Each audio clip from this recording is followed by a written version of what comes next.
In this video, we'll explore the application isolation feature, which is designed to enhance security when granting access to target servers for third-party or limited authorized users. In enterprise environments, it is crucial to control and record the actions of outsourced third-party users or users with restricted permissions. Instead of granting full access to target servers, Kron PAM enables administrators to allow access to specific applications only. This ensures both operational security and accountability. In this example, we'll demonstrate how the user Lucas is authorized to use only the application's SQL Server Management Studio and TOAD.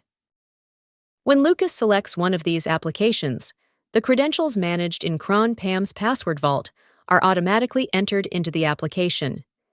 This seamless auto-login ensures that Lucas connects securely to the target application without ever needing to know the actual passwords.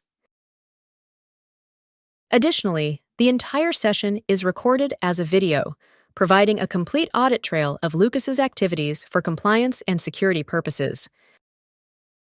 Alternatively, Lucas can use the Kron's desktop client for enhanced usability. This client displays only the applications Lucas is authorized to use. Lucas can select and launch these applications on the target device with the same auto-login feature, ensuring convenience without compromising security. The application isolation feature of Kron PAM provides a secure and controlled environment for users like Lucas to access specific applications on target servers.